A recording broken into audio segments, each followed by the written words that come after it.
오늘 우리 함께 나눌 말씀은 사무엘상 18장 말씀입니다. 사무엘상 18장 1절부터 4절 말씀까지만 우리 볼 텐데요. 우리 자리에 일어나셔서 한 목소리로 같이 읽도록 하겠습니다. 사무엘상 18장 1절로 4절, 사무엘상 18장 1절로 4절 말씀 우리 한 목소리로 같이 읽겠습니다. 다윗이 사울에게 말하기를 마침에 요나단의 마음이 다윗의 마음과 하나가 되어 요나단이 그를 자기 생명같이 사랑하니라. 그날에 사울은 다윗을 머무르게 하고 그의 아버지의 집으로 다시 돌아가기를 허락하지 아니하였고, 요나단은 다윗을 자기의 생명같이 사랑하여 더불어 언약을 맺었으며, 요나단이 자기가 입었던 겉옷을 벗어 다윗에게 주었고 자기의 군복과 칼과 활과 띠도 그리하였더라. 아멘. 자리에 앉아주시기 바랍니다. 제가 한 번 더 기도하겠습니다. 하나님, 참으로 우리에게 필요한 하나님의 말씀을 듣기를 원합니다. 우리가 무엇이 부족할까 생각해보지만, 그러나 우리가 항상 부족함을 깨닫고 하나님 말씀 앞에 우리가 겸손히 나아가기를 원합니다. 하나님 말씀하여 주시고, 또 우리는 말씀하신 하나님 말씀을 듣고 깨닫는 은혜를 우리에게 허락하여 주시옵소서. 감사하며 예수님의 이름으로 기도드리옵나이다. 아멘.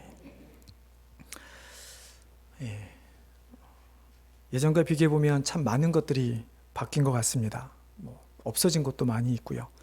그래서 이런 시대를 대변하는 말이 뭐가 있을까 생각을 해보면, 그래도 시대가 변했다라는 그 말이 가장 요즘 시대를 대변하는 말 같습니다. 특별히 코로나 동안 많은 변화들이 있었습니다. 교회에 특별히 많은 변화가 있었죠.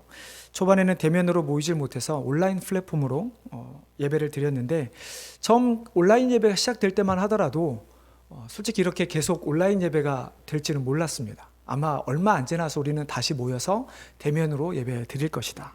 물론 대면으로 예배도 드리고 있지만 어느 순간부터인가 온라인 예배가 필수처럼 되어버렸고, 또 온라인 예배를 선호하면서 대면 예배를 가지 않는 성도들이 생겨나게 되었습니다.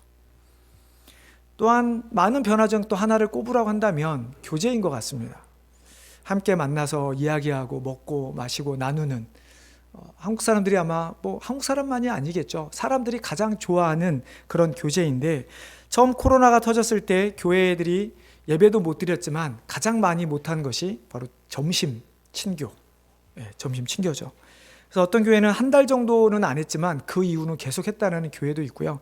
어떤 목사님은 교회에서 친교가 없으면 모이지 않는다라고 말할 정도로 그 친교에 대해서 강조하는 목사님도 계셨습니다. 다행히 저희 교회는 점심 친교도 상관없이 온라인도 상관없이 아마 처음에 한 달인가요? 제외하고는 계속해서 대면으로 모이는 것으로 제가 알고 있었는데요. 제가 부임하고 나서 한 6개월 정도 안 됐을 때였던 것 같아요. 저희 교회도 이제 많은 분들이 하나 둘씩 저에게 목사님, 저희는 언제 점심 친교합니까? 그런 말들을 하시더라고요. 교제가 없는 교회는 상상하기 어려울 것 같습니다. 근데 이러한 교제와 밀접한 관련이 있는 것들 중에서 우리 삶에서 가장 많은 문제를, 어려움을 낳고 있는 부분이 있습니다. 그것이 무엇이냐면 바로 사회성, 우정에 관한 것입니다. 아이들이 학교에 가서 단순히 공부를 해서 어떤 지적인 능력을 키우고 단순히 학습 능력을 키우기 위해서 학교를 가는 것이 아니라, 우리는 아이들이 학교를 가면 학교 안에서 여러 친구들을 사귀면서 선생님을 대하면서 어떻게 사회성을 키워갈 것인가, 내가 어떻게 사회에서 다른 사람과의 관계를 어떻게 맺고 살아가야 할 것인가를 배우는 것이 실은 학교입니다. 하지만 온라인으로 수업이 오랫동안 진행되다 보면서 아이들은 그런 사회성을 잊어버리고 말았습니다. 어떻게 친구들과 관계를 맺어야 할지, 어떻게 사회관계를, 사회생활을 해야 할지, 이제는 조금은 그것이 어색한 시대, 혼자 하는 것이 익숙한 시대가 되어버리고 말았죠. 이렇게 혼자 있다 보니까 어떤 일이 벌어집니까? 지난번에 한번 말씀드렸지만 가장 어려운 문제로 대두되는 것이 바로 우울증입니다. 별거 아닌 것 같지만 2022년 기사를 보면 코로나19가 시작된 이후에 우울증이 무려 14%나 증가했다고 합니다. 근데 자세한 그 리서치된 것들을 보면 이 14% 안에서 가장 큰 타격을 입은 세대가 바로 어린아이부터 시작해서 젊은이 세대입니다. 어떤 리서치에 보니까 0.9세의 아이들에 나타난 증가율은 34.5%, 10에서 19세 아이들은 22.1%, 20에서 29세 청년들은 42.3%라고 하는 엄청난 우울증의 증가율을 보였습니다. 전체 증가율이 14%에 비한다면 이 어린아이부터 청년 시기에 얻게 된 이 세대에게 이 우울증이라고 하는 피해는 엄청나다라고 말할 수 있을 것입니다. 우울증이 심하다라고 하는 것은 결국은 내가 다른 사람과의 관계를 쉽게 할 수 없다라는 이야기입니다. 자꾸 혼자 무엇인가를 해나가다 보니까 내가 그것에 대해서 돌파구를 찾지 못하고 계속 스트레스를 받다 보니까 우울증에 걸리게 되는 것이죠. 결국 이 시대를 말하는 대변하는 많은 말들 중에 하나가 바로 누군가와는 함께하기 어려운 시대, 혼자 살아가는 시대라는 말이 되어버리고 말았습니다. 물론 코로나가 아니어도 우리가 우정이라고 하는 것을 찾기, 누군가를 믿는다라고 하는 것은 참 어려운 시대에 살고 있는 것 같습니다. 제가 미국에 와서 가장 많이 들었던 이야기들을 들어보면 뭐 이런 이야기들이죠. 누구랑 엄청 친한 사이였는데 결국은 사기치고 도망갔다. 뭐 영주권을 신청을 했는데 사기를 당했다. 갯돈을 들고 도망갔다. 뭐 이런 이민사회에서 가장 많이 듣는 이야기가 바로 이 사기에 대한 이야기입니다. 누군가를 믿지 못한다라는 이야기죠. 누군가와는 정말로 내가 마음을 나누고 깊은 관계를 맺기 어려운 시대 혹은 그런 나라, 그런 상황에 우리는 살고 있는 것입니다. 이 세상은 나의 외에 모든 사람을 수단으로 생각합니다. 내가 어떤 목적을 이루기 위한 수단과 방법으로 생각하는 것이죠. 그러다 보니까 요즘 시대는 어떻습니까? 점점 더 이기심이 많아지고 자기 개인주의에 팽배한 시대에 시대가 되어버리고 말았죠. 그러다 보니까 누군가는 어떤 이득을 바라지 않고 누군가를 위해 희생하거나 헌신하는 사람들은 우리가 바보 혹은 호구라고 하는, 쉽게 말해서 내가 이용하기 쉬운 사람들이라는 표현을 우리는 언제부턴가 사용하고 있죠.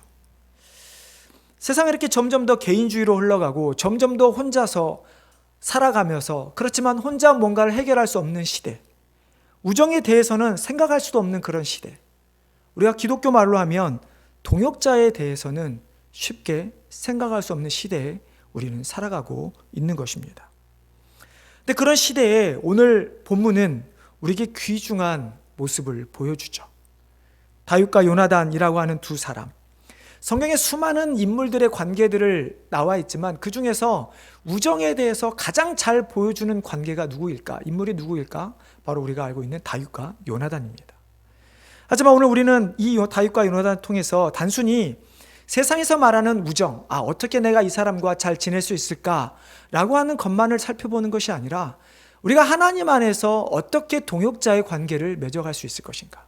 어떻게 내가 이 사람에게 동역자가 되어줄 수 있는 것인가?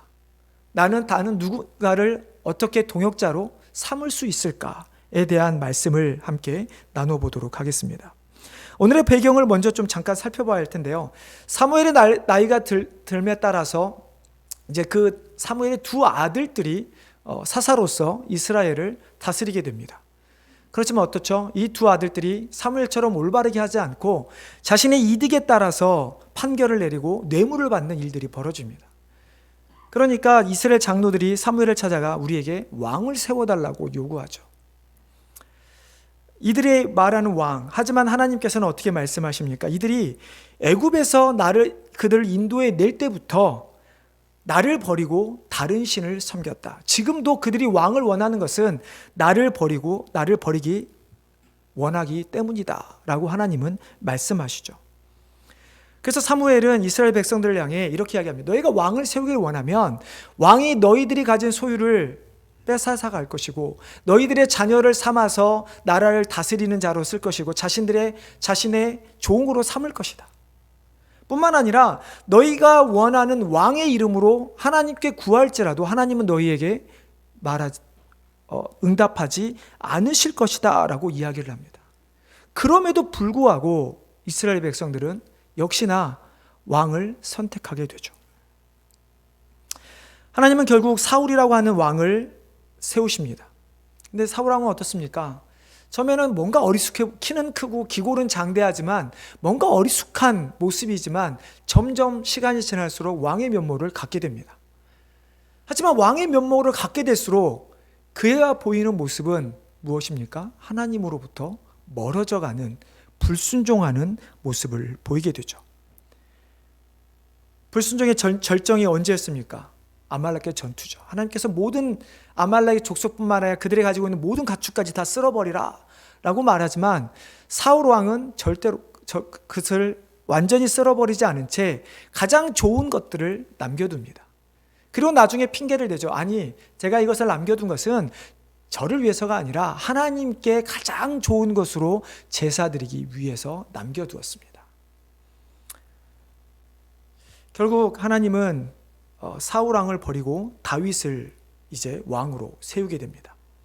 기름 부음을 받은 다윗은 나중에 사울이 악귀에 시달릴 때마다 악귀를 쫓아내기 위해서 수금을 타는 자로 뽑히게 됩니다. 그렇게 살아가던 중에 사울이 다윗을 죽이겠다라고 마음먹는 사건이 있죠. 무엇입니까? 골리앗 사건입니다. 오늘 1절에서 다윗이 사울에게 말을 마치매라고 하는 말하기를 마쳤다라는 이 말이 바로 골리앗과의 전투 이후에 사울과 다윗의 1대1 대면의 상황을 이야기합니다. 사울이 여러 가지를 물어봤겠죠. 너는 누구의 아들이냐, 어디서 왔느냐부터 시작해서 어떻게 골리앗을 이기게 됐느냐, 많은 이야기를 하는 그런 과정입니다. 이런 가운데 옆에 있었던 한 인물이 있죠. 누구입니까? 요나단입니다. 다윗이 골리앗과 싸우는 모습을 지켜봤던 요나단, 그리고 아버지 사울 왕 옆에서 사울 왕과 다윗의 한 이야기를 들었던 요나단, 그가 선택한 것은 이제 다윗과 친구가 되기를 결정하게 됩니다. 역사적으로 볼 때 요나단은 다윗보다 대략 한 30세 정도 많다라고 기록이 되어 있습니다. 다윗이 왕이 될 때가 30세고 그 이후에 요나단이 죽었을 때, 왕이 되었을 때 그 시점에 요나단이 죽었을 때가 대략 60세 정도라고 추정을 하게 되는데요. 아무튼 이런 나이 차이가 됨에도 불구하고 어떻게 그들이 친구가 되었을까? 하나의 어떤 모습을 본다고 한다면 아마 두 사람 모두 다 하나님의 뜻을 물었던 사람이었기 때문에 뭔가 통하지 않았을까 생각이 듭니다. 요나단도 오늘 우리가 바로 전장의 17장의 골리앗 전투 이후에 블레셋과의 전투를 한 번 더 하게 됩니다. 그때 어떻게 승리를 하게 됐냐면 요나단이 자기의 병기든 자와 함께 블레셋 사람들에게 모습을 드러내죠. 그래서 그들이 야 너희들 올라와라 하면 그것이 하나님의 뜻인 줄 알고 우리가 올라가서 블레셋을 치자라고 하는 고백을 합니다. 정말로 블레셋에 보였더니 블레셋 사람들이 야 너희 한번 올라와 봐. 그래서 요나단은 자신의 병기든 자와 둘과 함께 올라가서 블레셋 사람을 치게 되고 그 이후에 이스라엘은 대승을 얻게 되죠. 이런 면에서 다윗에게 끌렸을까? 아마 요나단은 나중에 자신의 왕권조차도 포기한 채 다윗을 친구로 삼게 되죠. 여러분, 요나단과 다윗 어떻게 이런 우정을 갖게 되었을까? 어떤 이런 동역의 관계를 갖게 되었을까? 오늘 말씀을 통해서 우리가 과연 동역자를 얻기 위해 혹은 다른 사람의 동역자가 되기 위해 실은 하나의 동역자로서 하나님의 교회를 온전히 세우기 위해 우리는 어떠한 마음과 자세를 가져야 할지를 오늘 말씀을 통해서 살펴보고자 합니다.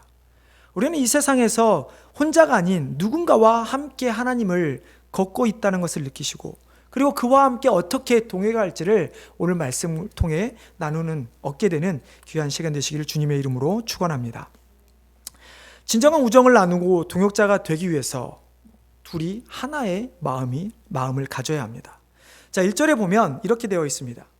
요나단의 마음이 다윗의 마음과 하나가 되어 요나단이 그를 자기 생명과 같이 사랑하니라. 요나단의 마음이 다윗의 마음과 하나가 되었다라고 이야기를 합니다. 본문에 나오는 이 마음이라고 하는 히브리어 단어는 평안하다라고 하는 네파시라고 하는 단어에서 온 명사인데요.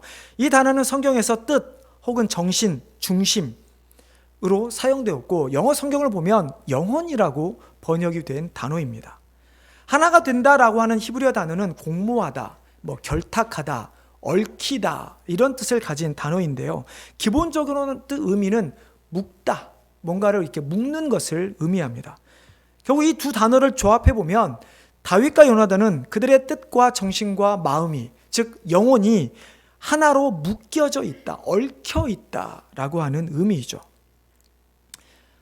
얽혀 있다라는 의미는 어떤 의미입니까? 쉽게 끊을 수 없다라는 이야기입니다. 물론 얽혀 있다라는 말이 풀 수 없을 만큼 뒤엉켜 있다라는 뜻도 가지고 있지만, 그러나 하나가 아닌 많은 것들이 엉켜 있는 것, 얽혀 있는 것을 나타내는 뜻이기도 하죠. 여러분, 실을 한번 보십시오. 가느다란 실 하나는 끊기가 쉽습니다. 하지만 그것이 타래로 만들어지면 여러분 어떻습니까? 쉽게 끊어지던가요? 끊어지지 않죠. 이처럼 동역자의 관계는 끊을 수 없는 마음을 가진 자들, 끊을 수 없는 마음을 나누는 자들의 관계를 동역자애라고 우리는 이야기를 하는 것입니다. 우리가 그렇게 한번 마음을 보여주고 또 그 한 번 보여준 것이 한 번으로 끝나는 것이 아니라 계속해서 서로의 마음을 확인하다 보면 그 마음이 얽혀 묶여서 어떤 것으로도 나눌 수 없는 상태가 되는 것. 그것이 바로 동역자의 관계인 것이죠. 현대 시대, 현대 문화를 대변하는 말 중에 하나가 무엇입니까? 인스턴트 문화라고, 시대라고 우리는 이야기를 합니다. 인스턴트라는 말은 고대 프랑스에서 나온 말로서 잘 아시는 것처럼 즉석에서 자기의 손 안에서 긴급하게 빨리 뭔가를 하는 것을 의미합니다. 우리가 인스턴트 하면 가장 많이 떠오르는 것이 음식이죠. 햄버거나 라면처럼 빨리 먹을 수 있는 것을 의미합니다. 요즘은 SNS의 발달, 인터넷 발달로 1인 미디어 시대, 즉 이런처럼 너무나 많은 것들이 빠르게 진행되는 시대를 의미하기에 인스턴트 시대라고 이야기를 합니다. 여러분, 인스턴트 시대의 가장 큰 특징이 무엇입니까? 무엇인지 빨리빨리, 또 하나는 정보를 가장 빨리 얻을 수 있는 시대입니다. 그리고 빠른 소통이 가능해진 시대라고 할 수 있습니다. 여러분, 아이들이 뭐 하는지 궁금하십니까? 아이들이 하는 SNS 계정을 들어가 보시면 아이들이 무슨 생각을 하고 있는지 잘 알 수 있습니다. 감시하라는 이야기가 아니라 여러분의 아이들이 말은 하지 않고 무슨 생각하고 궁금하시다면 한번 들어가 보십시오. 그들의 사진, 그들이 게시하는 게시물을 통해서 지금 우리 아이들이 어떤 상태인지를 너무나 쉽게 빨리 파악할 수가 있죠. 하지만 이런 빠른 장점에도 불구하고 단점이 있죠. 어떤 것이 있을까요? 바로 깊은 관계를 맺을 수 없다라고 하는 것입니다. 많은 것이 빠르게 졌고 많은 것이 편리해졌지만 그만큼 사람의 관계 형성에서만큼은 깊은 관계를 갖지 못한 채 피상적인 관계로 끝나버리고 만다라고 하는 것입니다. 상대방에 대해 기다려주는 마음, 배려가 없고 너무나 피성적이고, 그리고 하다가 아니면 그만이라는 식의 모습들, 그런 모습들이 많이 생겨나게 되었습니다. 하지만 동역자의 관계는 이렇게 되면 안 되죠. 아무리 남이라 할지라도 우리가 예수 그리스도를 믿는 믿음 안에서 한 형제 자매가 되었다면, 우리가 정말로 가족이라고 인정을 한다면, 과연 우리는 옆에 앉아있는, 내 앞뒤에 앉아있는 성도들을 향해서 우리는 어떻게 생각해야 하는 것일까요? 우리는 그들을 향해 그들과 함께 마음을 나누고 끊을 수 없는 마음으로 하나가 되어서 그들과 함께 동역자가 되어야만 하는 것입니다. 여러분, 우리가 그렇게 동역자가 되기 위해서 어떻게 해야 합니까? 먼저 상대방에게 마음을 이해할 수 있는 마음을 가져야 합니다. 자꾸 상대방을 내 식대로 해석하고 내 기준으로 판단하고 왜 저 사람은 저렇게 말했지? 왜 저 사람은 저렇게 행동하지? 라고 하는 식으로 하는 것이 아니라 우리는 그 상대방의 마음을 이해할 수 있도록 해야 하는 것이죠. 우리가 보통 역지사지라고 말을 하는 것처럼 상대방은 왜 그러한 말을 할까? 왜 그러한 행동을 하는 것일까? 상대방의 입장에서 우리는 한 번쯤이 아니라 계속해서 생각해야 하는 것입니다. 두 번째는 우리는 기다려야 합니다. 저도 참 이것저것 좀 빠른 편인데요. 제가 이곳에 왔더니 몇 분께서 저에게 맨날 하는 말이 목사님 왜 이렇게 빨리 하느냐, 빠르냐라는 이야기를 합니다. 요즘 저도 나이가 들어서인지 좀 그렇게 빠른 것 같지는 않아요. 우리 연세 드신 이렇게 죄송합니다만 저도 좀 많이 느려진 것 같아요. 아무튼 우리는 좀 여유를 갖고 기다려야 합니다.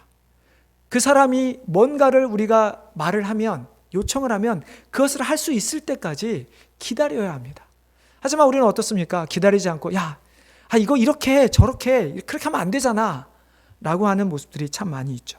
세 번째는 정말 중요한 것인데요. 우리 자신을 드러내야 합니다. 우리가 말을 하지 않는데 상대방이 나를 어떻게 알 수 있을까요? 여러분이 상대방에게 말을 하지 않으면 그 사람이 내가 이렇게 말을 하는지, 왜 이렇게 행동하는지, 무슨 생각을 갖고 있는지 어떻게 알 수 있을까요? 사람의 관계에서 가장 많이 드러나는 어려움이 바로 오해입니다. 여러분, 오해가 왜 생길까요? 오해는 상대방의 생각과 의도를 모르기 때문에 오해가 생기는 것입니다. 나는 이렇게 행동을 했는데 그렇게 행동한 이유를 모르기 때문에 다른 어른 누군가는 저 사람은 왜 저렇게 행동해? 라고 이야기를 하는 것이죠. 우리가 서로의 마음을 알게 되면 서로를 이해하게 되고 서로를 이해하게 되면 마음이 하나가 되는 것입니다. 그리고 그렇게 한 번씩, 두 번씩 계속해서 서로를 이해하는 마음이 쌓이게 되면 비로소 우리는 깨어지지 않는 동역자가 되는 것이죠. 여러분, 동역자라고 하는 것이 비단 단순히 우리가 그냥 교회 안에서만 쓰는 용어가 결코 아니죠. 부부 간에, 부모와 자녀 간에도 우리는 동역자가 되어야 합니다. 여러분, 부부 간에 얼마나 상대방을 이해하고 기다리고 얼마나 상대방에게 자신의 마음을 표현합니까? 보통 남자들이 잘 못하죠. 꼭 말을 해야 하는지 아니. 내가 너 사랑하는 거 다 알잖아. 여러분, 얼마나 여러분 아내에게 사랑한다 표현하십니까? 저도 최근에 아내에게 구박받은 일이 있습니다. 음식을 해주는데 저도 별로 이렇게 맛있다라는 표현을 잘 안 하는 것 같아요. 그렇다고 제가 음식 투정을 절대 하지는 않습니다. 하지만 며칠 전에 진짜 제 아내가 그러더라고요. 아니, 맛있으면 맛있다라고 말을 해줘야 알 거 아니냐. 네, 제가 그러면서 말씀을 준비하면서 참 많이 깨닫게 됐는데요. 아이들하고 관계도 마찬가지인 것 같습니다. 아이들은 부모를 다 이해할 수 있을 것 같지만 아이들은 결코 부모의 마음을 다 이해할 수 없습니다. 그렇다고 부모님들 아이들을 다 이해하십니까? 아이들이 왜 짜증이 내어 있는지, 아이들이 왜 이런 행동을 하는지 여러분 이해하려고 하십니까? 대부분은 이해하기보다는 야, 너 왜 그렇게 하지 마 라고 하는 것이 부모의 이야기죠. 우리가 진정한 하나 되는 마음을 하기 위해서는 상대방을 이해하며 기다리며 나를 표현할 수 있어야 할 것입니다. 둘째로 진정한 우정을 나누고 동역자가 되기 위해서는 사랑이 넘쳐야 합니다. 별 큰 당연한 이야기인 것 같지만 우리 1절 3절에 보면 이렇게 나옵니다. 1절에는 요나단이 다윗을 자기 생명같이 사랑하니라. 3절에도 같은 표현이 있습니다. 요나단은 다윗을 자기 생명과 같이 사랑하여. 요나단은 다윗을 사랑하는데 자기의 생명을 다해 사랑했다라고 이야기를 합니다. 여러분, 이 생명이라고 하는 단어는 실은 아까 말씀드렸던 마음이라고 하는 단어와 같은 단어입니다. 네파시라고 하는 명사형으로서 같은 단어인데요. 그 말은 아까 말씀드렸던 우리의 뜻, 정신, 중심뿐만 아니라 영혼이 뜻을 가진 단어이죠. 우리 한국말에서는 마음과 생명으로 번역이 되었지만 대부분의 영어 번역본을 보면 soul, 영혼이라고 하는 단어로 번역이 되었습니다. 즉, 요나단의 영혼이 다윗의 영혼과 연결이 되어 있다. 그리고 1절 3절의 말씀처럼 요나단은 다윗을 자신의 영혼처럼 사랑했다라고 하는 표현입니다. 여러분, 사랑하여라고 하는 이 히브리어라는 동사는 즐기다, 기뻐하다, 사모하다, 좋아하다 라고 하는 의미로 사용되어 있는데요. 이 아하브라고 하는 단어는 실은 우리가 하나님을 사랑할 때 주로 사용되는 단어입니다. 우리가 잘 아는 신명기 말씀 뭐가 있습니까? 우리가 마음을 다하고 뜻을 다하고 힘을 다하여 내 하나님을 사랑하라 라고 할 때 쓰인 단어가 바로 이 단어이죠. 즉, 요나단은 다윗을 사랑하는데 그를 기뻐하고 그를 좋아하기를 자신의 영혼만큼, 즉 자신이 하나님을 사랑하는 것만큼 다윗을 사랑했다라고 하는 뜻입니다. 요나단과 다윗의 일화를 보면 너무나 잘 알 수 있죠. 오늘 본문 이후에 보면 이제 사울은 본격적으로 다윗을 죽이려고 합니다. 19장에 보면 사울이 자신의 아들과 모든 신하들에게 다윗을 죽이라고 명령합니다. 그때 요나단은 다윗을 얼마나 좋아했는지 다윗을 숨겨주죠. 그리고 다윗의 이야기를 걱정하지 마. 아버지는 나에게 모든 것을 다 이야기하니까 내가 무슨 일이 있으면 너에게 바로 알려줄게. 그러면서 아버지에게 아버지 어찌하여 다윗을 죽이려 합니까? 다윗이 하신 것이 무엇이 있습니까? 그러자 사울이 마음을 돌이킨 일이 일어나 있습니다. 또 그뿐만이 아니죠. 20장에 보면 다윗이 요나단에게 부탁을 하죠. 정말로 내 아버지가 나를 죽이려 한다. 그러니까 이제 내 아버지의 마음을 한번 우리가 알아보자라고 하면서 왕의 식탁에 다윗이 나가지 않게 됩니다. 그 당시에 왕의 식탁에 부름을 받은 자들이 식탁을 나가지 않으면 그것은 죽임을 당하는 일과 똑같은 일입니다. 하지만 다윗은 요나단에게 이제 자신은 딴 곳에 있고 내가 아버지 집으로 갔다라고 이야기를 해달라고 이야기를 합니다. 그때 사울이 어떻게 됩니까? 요나단에게 불같이 화를 내며 이 패용무도한 자식아 라고 소리를 치면서 요나단을 화를 내는 혼내는 일이 일어나죠. 결국 요나단의 도움으로 다윗은 도망을 가게 됩니다. 요나단이 다윗을 살려줬다라고 하는 것, 정말 그의 생명을 다해 그를 사랑한다라는 것, 요나단이 왕자라 할지라도 왕의 명령을 거부하는 것은 자신의 생명을 내어놓아야 할 일인 것입니다. 그처럼 요나단은 다윗을 사랑했습니다. 결국 이후에 둘은 언약을 맺게 되죠. 3절에서 이 언약을 맺는다라는 말도 실은 하나님께서 인간에게 언약을 주실 때 사용했던 단어입니다. 즉 요나단은 다윗이 단순히 다윗과 인간적인 언약이 아니라 내가 하나님 앞에서 하나님이 증인이 되어주셔서 내가 너와 함께 언약을 세우겠다라고 하는 이야기죠. 그 언약의 내용이 무엇입니까? 우리 한번 성경을 찾아보겠습니다. 사무엘상 20장, 여러분 2장만 넘기시면 있는데요. 사무엘상 20장 42절 마지막 말 9절입니다. 같이 읽어보겠습니다. 자, 시작.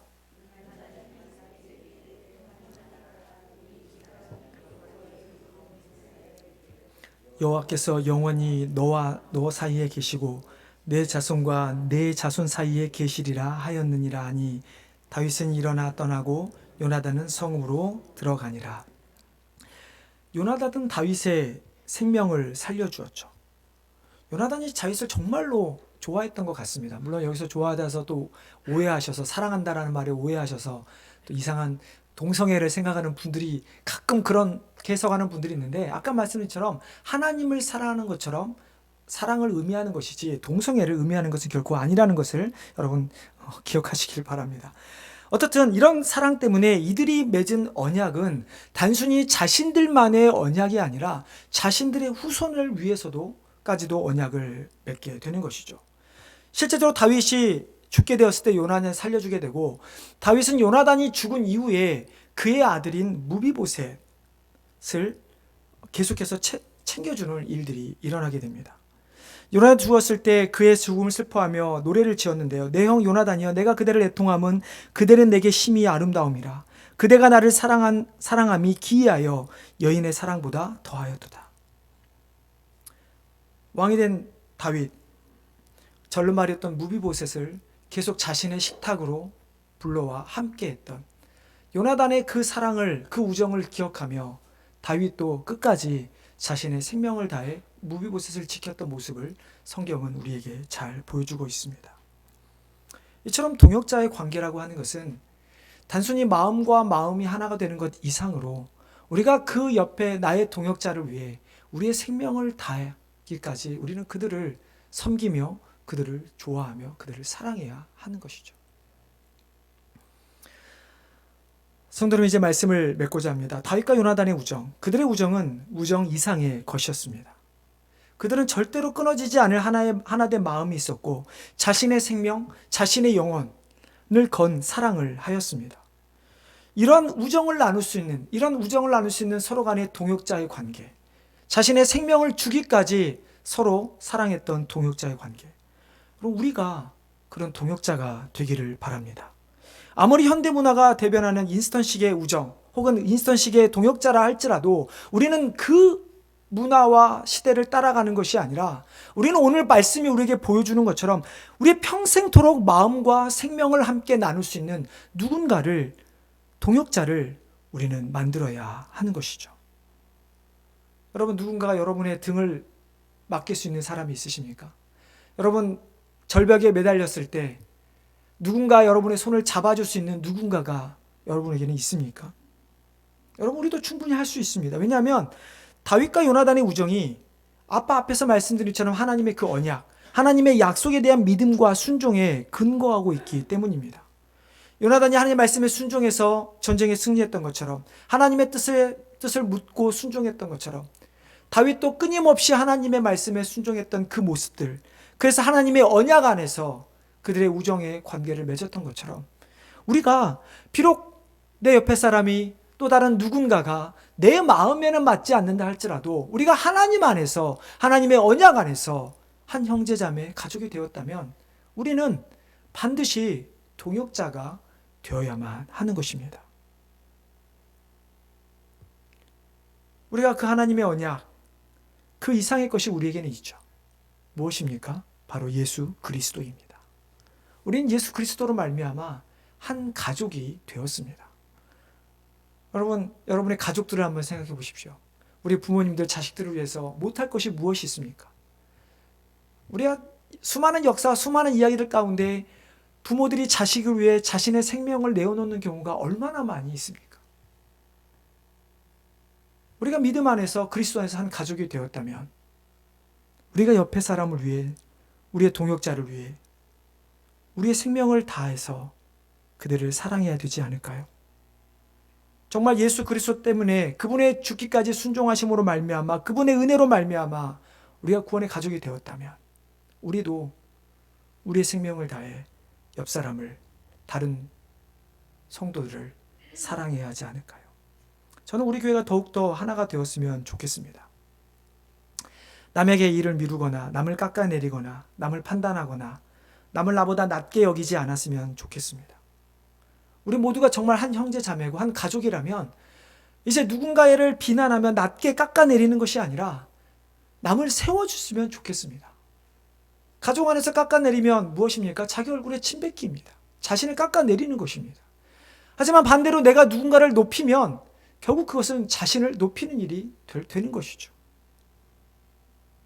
인스턴트 시대에 자신만 생각하는 개인주의와 이기주의가 팽배한 이 시대, 팬데믹에 다른 누군가와 함께 하는 것이 점점 어려워지는, 그런 관계를 맺는 것이 어려워진 시대라 할지라도 우리는 다윗과 요나단을 통해, 이들의 모습을 통해서 진정한 우정을 나눌 수 있는, 진정한 우리의 믿음과 사역을 함께 할 수 있는 동역자를 찾게 되기를 바랍니다.